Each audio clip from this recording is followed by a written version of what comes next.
wassalatu wassalamu ala rasulillah an-nabiyyil amin nabiyina wa habibina wa syafi'ina Muhammadin ibni Abdillah wa ala alihi wa ashabihi wa man walahu. InsyaAllah pada pagi ini, pagi yang barakah, pada bulan yang berkat ini, kita meneruskan pembacaan kita dari kitab Al-Mustakhlas fi Tazkiyatul Anfus,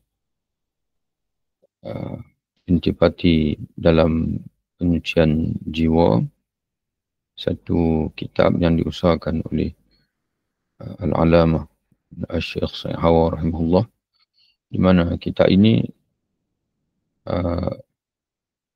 isinya adalah diambil daripada kitab Ihya Ulumuddin setelah dibuat tapisan dan juga dibuat pengkelasan oleh pengarang. Kita masih lagi berada dalam tajuk berkait dengan Al-Khawf dan juga Ar-Raja, takut kepada Allah dan pada sama mengharapkan kepada Allah Subhanahu wa Ta'ala. Kata pengarang kitab kita, hal yang lebih tepat bagi majoriti manusia di zaman ini adalah khauf. Jadi berbanding dengan Ar-Raja, mengharap kepada Allah. Bagi kita yang hidup pada zaman ini, zaman yang mana maksiat begitu meluas, melata di atas muka bumi ini, maka yang paling utama untuk kita hadirkan dalam hati kita adalah al-khawf, takut kepada Allah Subhanahu wa Ta'ala. Namun kata dia, asalkan tidak sampai mengakibatkan mereka putus asa. Yang mana orang zaman ini perlu ditanamkan sifat khawf, takut kepada Allah. Tapi jangan sampai mereka putus asa kepada Allah, meninggalkan amal perbuatan dan mutus harapan untuk mendapatkan ampunan, sehingga hal itu menjadi sebab kemalasan untuk beramal dan menjadi pendorong untuk tenggelam dalam kemaksiatan. Jadi bila mereka putus harapan, tak apalah. Kita ni memang tak ada harapan dah syurga. Jadi kita menyerah sajalah kepada takdir Allah Ta'ala. Tidak al-khawf, walaupun kita perlu asa supaya mereka ni takut melakukan maksiat, takut ditimpa azab, kesusahan, kesengsaraan oleh Allah dunia akhirat, tapi pada yang sama kita juga perlu menyemai, menyulam dengan pengharapan, iaitu taubat. Taubat, minta ampun, dan pintu rahmat Allah luas terbuka untuk kita. Karena hal tersebut merupakan putus asa dari rahmat Allah dan bukan khauf. Jadi khauf ini, kita takut kepada Allah, lalu kita kembali kepada Allah. Fafiru ilallah. Larilah kamu kepada Allah. Larilah kamu daripada azab Allah dengan bernaung di bawah rahmat Allah. Bukan kita menanamkan ketakutan sehingga mereka menjadi putus asa, sehingga mereka menjadi malas, tidak nak beramal lagi kerana merasakan bahawa amalan itu sudah tidak berguna, tidak mau minta ampun, tidak mau istighfar. Itu bukan khauf. Itu semua adalah putus asa dari rahmat Allah. Khauf adalah faktor yang bangkitkan amal perbuatan. Ini khauf. Takut kepada Allah yang bangkitkan kita untuk beramal. Mengeruhkan syahwat. Maknanya mengeruhkan, meruntuhkan syahwat kita. Menahan hati dari kecenderungan kepada dunia. Dan mengajaknya untuk menarik diri dari kampung ketepedayaan. Kampung dunia inilah darul ghurur. Jadi menjauhkan kita daripada dunia. Itulah khauf yang terpuji. Bukan sekadar bisikan jiwa yang tidak mampu mengaruhi untuk menahan dan mendorong. Jadi bukan sekadar bisikan jiwa takut kepada Allah, takut kepada Allah, tapi tidak menahan kita dari bermaksiat dan tidak mendorong kita untuk beramal. Itu bukan khauf yang terpuji. Juga bukan putus asa yang mengakibatkan pesimisme. Jadi khauf bukanlah rasa putus asa yang menyebabkan kita rasa pesimis, mana sentiasa bersangka buruk dengan Allah Subhanahu Wa Taala. Al-khawf iaitu perasaan takut kepada Allah, bukan takut sehingga kita lari kepada Allah, tidak. Takut dimurkai oleh Allah. Lalu kita pun berfikir untuk mentaati Allah agar kembali kita ke rahmat Allah. Dominannya khauf adalah lebih tepat, tetapi sebelum menjelang kematian. Jadi sebelum menjelang kematian, maka al-khauf lah yang kita perlu dominankan. Tapi bila kita sudah berada di ambang kematian, maka pada ketika itu tinggalkan al-khauf. Sebaliknya hidup dengan harapan saja. Harap sangka baik pada Allah. Allah mengampunkan kita. Allah akan menerima kita. Jika sudah sampai menjelang kematian, maka yang lebih tepat adalah dominannya rojak sangka baik dan sangka baik. Karena khauf ibarat cemeti, ibarat rotan yang membangkitkan amal perbuatan. Sedangkan dalam kondisi tersebut sudah lewat untuk beramal. Di khauf ini, bila kita ada khauf, maka kita pun nak tinggalkan maksiat dan mengubah kehidupan kepada taat. Dan dulu kita mengabaikan solat, kita mengabaikan solat fardu, solat sunat, dan kita mengabaikan puasa fardu, puasa Ramadan. Jadi bila kita takut nanti kita akan mati dalam mati yang tak baik. Takut nanti Allah akan menimpakan azab kita di akhirat dalam kubur. Maka itu menyebabkan kita buat perubahan. Kita pun kembali kepada sembahyang. Sembahyang dulu kita tinggal kita qada. Kembali pada puasa. Puasa yang dulu kita tinggal kita qada. Tapi bila kita berada di ambang kematian, pada saat itu kita pun tak boleh lah nak qada. Nak banyak ibadat pun dah tak boleh lah. Maka pada ketika itu, kata Imam Al-Ghazali dalam kitab kita ini sebagaimana dinukilkan oleh Syekh Sa'awab, maka yang perlu tinggal pada kita itu adalah harapan sebagai mata. Ya Allah, aku banyak dosa ya Allah. Tapi aku dah tak mampu nak qada. Aku sudah tidak mampu untuk membayar hutang-hutangku. Ampunkanlah aku ya Allah. Aku yakin dengan rahmat-Mu, dengan keampunan-Mu.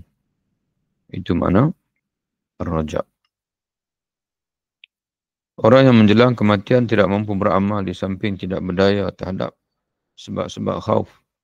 Sehingga hal itu dapat memutuskan sarah-sarah hati dan bantu mempercepatkan kematiannya. Jadi kalau kita hadirkan khauf ketika kita di ambang kematian, bahkan itu semua memutuskan sarah-sarah hati.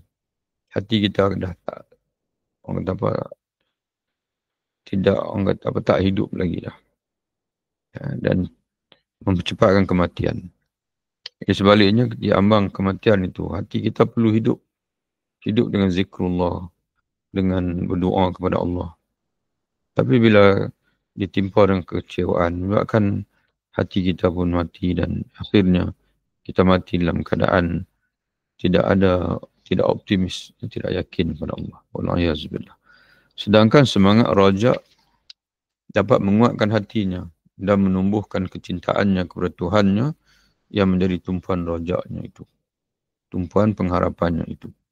Seseorang sayogianya, selayaknya tidak meninggal dunia, tidak mati, kecuali dalam keadaan menyintai Allah, agar ia menjadi orang yang menyintai pertemuan dengan Allah. Karena Rasulullah sebut, man ahabba liqa Allah, ahabba Allah liqa'ahu.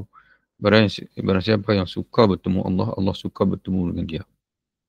Ya, jadi sebab itu Nabi merujuk kepada orang yang berada di ambang kematian, orang mukmin, bila Allah Ta'ala telah tunjuk bagaimana tempat yang dia bakal tuju, maka pada ketika itu jadi seronok dan dia pun melafazkan, Ya Allah, tak sabar lagi aku nak bertemu denganmu, Ya Allah. Kalau begitulah kebahagiaan yang dijanjikan untukku, aku tak sabar lagi, Ya Allah, untuk bertemu denganmu. Lalu Allah berkata, hamba-Ku, engkau suka bertemu denganku, aku juga suka bertemu dengan kamu.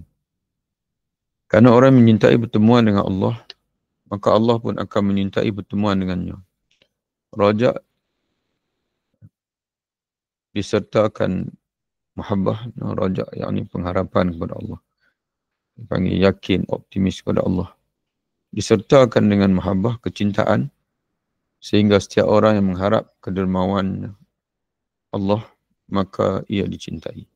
Jadi bila kita beradalah hati kita itu, Allah ni maha pengasih, maha penyayang, maha pemberi, maha pengampun. Itu makna semua dipanggil nama-nama Allah yang merujuk kepada sifat-sifat al-jamal, sifat-sifat keindahan. Maka sifat-sifat itulah yang menumbuhkan pengharapan kita dalam hati kita kepada Allah Ta'ala. Maksud bahawa dominannya rojak pengharapan kepada Allah pada saat kematian adalah lebih utama kerana ia, yakni rojak, lebih bisa, lebih dapat menumbuhkan mahabbah. Sedangkan dominannya khauf jauh sebelum kematian, makna jauh sebelum kematian, sebelum kita kematian, maka perlu dominannya al-khauf adalah lebih tepat. Ya, mana kalau kematian lebih kita dalam ghalibnya, mana kita berada dalam situasi yang belum mati, dia panggil belum berhampir dengan kematian, kita masih sihat lah, maka itu lebih tepat dihadirkanlah hati kita, kerana ia ini khauf lebih bisa membangkas syahwat dan menahan hati dari mencari dunia. Kerana orang sihat ni, ya, orang yang berada usia muda ni, dia dibelenggu oleh syahwat. Maka sebab itu dia perlu hadirkan perasaan al-khauf, takut kepada Allah. Dan perasaan takut itulah menjadi benteng untuk dia melakukan maksiat dan juga mencintai dunia. Oleh sebab itu Nabi SAW bersabda, La tamutunna ahadukum illa wa huwa yuhsinu dhanna bi rabbih. Janganlah salah seorang daripada kalian mati kecuali dalam keadaan bersangka baik kepada Tuhannya. Hadis riwayat Imam Muslim.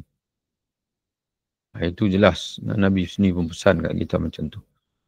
Bila seseorang dengan kamu hampir mati, janganlah dia mati melainkan dalam keadaan dia bersangka baik. Itu dia panggil ar-raja, yang bersangka baik. Allah Maha Pengampun, Allah merahmati hamba-Nya. Walaupun kita banyak dosa, tapi dia bersiap untuk mengampunkan kita. Allah berfirmanlah hadis kursi, Ana inda zanni abdi bi. Aku mengikuti sangkaan hamba-Ku kepadaku. Jadi kalau hamba-Ku bersangka baik denganku, maka baiklah aku berikan. Tapi kalau dia bersangka buruk denganku, maka buruklah aku timpakan kepada dia. Hadis riwayat Imam Muslim. Ketika menjelang kematiannya, Sulaiman At-Taimi, salah seorang tokoh awliya Allah di kalangan ahli-ahli sufi dan juga salah seorang salafus salih, dia berkata kepada anaknya, Wahai anakku, sampaikanlah kepadaku tentang berbagai rukhsah, yakni keringanan. Dan ingatkanlah aku tentang rojak, pengharapan kepada Allah, rahmat Allah, kasih sayang Allah, agar aku dapat bertemu Allah dalam keadaan bersangka baik kepadanya. Rukhsah ni, ketika contohnya, sampaikan kepadaku rukhsah. Jangan kamu cerita kepadaku tentang azimah pada saat ini. Cerita benda kemudahan-kemudahan Allah Ta'ala berikan pada saat dia dah sakit untuk mati. Contohnya hadis tentang rukhsah. Salli qa'iman, semayanglah kamu dengan berdiri. Fa'illam tastati', kalau tak mampu semayanglah sambil duduk. Fa'illam tastati' fa'ala jambin, kalau tak mampu semayanglah sambil berbaring mengiring. Jadi hadis ini bagi motivasi kepada orang yang hampir mati untuk dia beribadat. Oh, rupanya boleh solat sambil duduk. Okey, saya nak solat lah sambil duduk. Okay. Tapi kalau kita duduk cerita azimah, kena buat itu, kena buat itu, kena buat itu. Jadi akhirnya kita, saya tak mampu lah nak semayang, nak buat macam mana. Kalau ambil wuduk pula, kita tolong dia. Ambil wuduk yang minima. Ya, basuh muka, ambil wuduk yang fardu saja. Muka, tangan, siku, kepala. Yang tak banyak pergerakan pun. Jadi bolehkan dia salat. Fa'inama tuwallu fasama wajhullah. Di mana saya kau menghadap, maka di situ kau menghadap Allah Ta'ala. Di situ kiblat. Kata ulama, ini kiblat bagi orang yang dalam musafir, dalam orang yang masyaqqah dan sebagainya. Dia berada di katil hospital. Kalau kita nak ubah katil itu menghadap kiblat, mungkin akan menyusahkan dia. Dan akan menyusahkan penghuni-penghuni hospital yang lain pun mungkin. Jadi kita mudah-mudahkan saja. Asalkan dia mau salat, kita mudahkan. Fattaqullaha mastata'tum. Taqwalah kamu kepada Allah dengan apa yang kamu mampu. Jadi Sulaiman At-Taimi dia pesan ke anak dia begitu. Di saat ini, saat ayah dah sakit sangat ni, bacakan ayat-ayat hadis-hadis tentang keringanan-keringanan yang Allah Ta'ala berikan. Demikian pula ketika Ats-Tsauri sedang menghadapi kematian dan semakin besar rasa cemasnya, lalu ia mengumpulkan para ulama di sekitarnya untuk membangkitkan rojak pada dirinya. Para ulama teman-teman dia, atau anak-anak murid dia, baca ayat Quran tentang pengharapan, tentang kasih sayang Allah, tentang keampunan Allah. Ya. Ahmad bin Hanbal, Imam Ahmad radhiyallahu anhu, berkata kepada anaknya di saat kematiannya, sebutkanlah kepadaku hadis-hadis tentang rojak dan sangka baik. Maksud semua itu adalah agar tumbuh rasa cintanya kepada Allah Ta'ala. Mahabbah hanya tumbuh dengan ma'rifah, pengetahuan, iaitu dengan mengeluarkan cinta dunia dari hati, sehingga dunia seluruhnya menjadi seperti penjara yang menghalangi dari kekasih.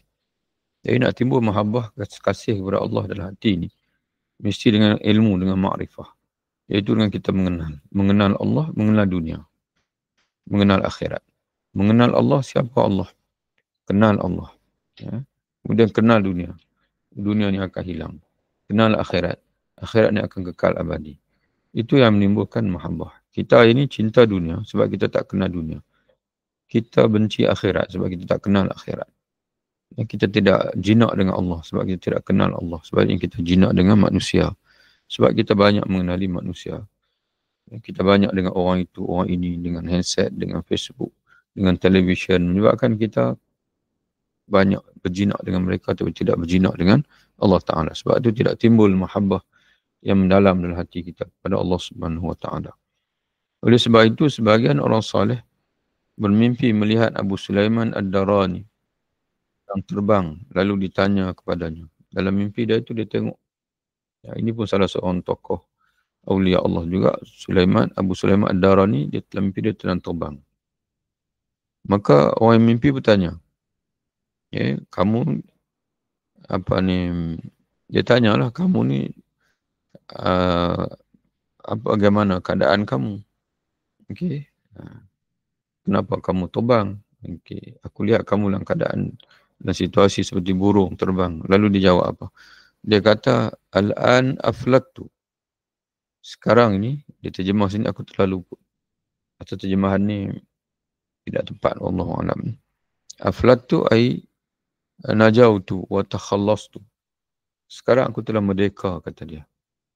Ya, sekarang aku telah merdeka, macam-macam burung boleh terbang ke sana kemari. Setelah bangun, orang soleh yang bermimpi tadi kemudian menanyakan keadaannya. Dia pun tanya orang, bagaimana Tok Guru kita Abu Sulaiman Ad-Darani. Lalu dia khabar kepada dia bahawa dia baru saja meninggal kemarin. Oh, rupanya dia bermimpi dan orang yang dah meninggal. Jadi makna aflat tu, sekarang aku telah merdeka, makna aku telah bebas daripada dunia. Kerana dunia ini sebagaimana disebut oleh hadis, dunia sijnul mu'min wa jannatul kafir. Dunia ini adalah penjara bagi orang beriman, mana tak bebas. Orang nak bebas daripada dunia ini, maknanya orang itu tak betul. Orang itu tidak berada dalam posisi yang betul, dalam perjalanan hidup yang tak betul. Orang yang bebas, yang rasa bebas di dunia. Kerana Nabi sendiri pun sebut dunia ni adalah ibarat penjara. Orang dalam penjara, dia tak bebas. Dia bawah peraturan, bawah kongkongan, di bawah dipanggil. Jadi bila yang bebas sebenarnya adalah kita dalam di dunia ni, kita dibebani dengan taklif. Ada yang kena buat dan ada yang jangan buat. Ya, itu dunia. Tapi di akhirat lah barulah kita akan menikmati kesenangan, kebebasan, kemerdekaan yang sebenarnya. Alhamdulillah, kisah kita insyaAllah satu subtopik selesai. Nanti akan masuk tajuk berikutnya. Masih di bawah khauf ar-raja, iaitu obat yang dapat mendatangkan keadaan khauf. Wallahu a'lam bissawab. Assalamualaikum warahmatullahi wabarakatuh. Selamat berpuasa dan selamat menyambut Ramadan insyaAllah.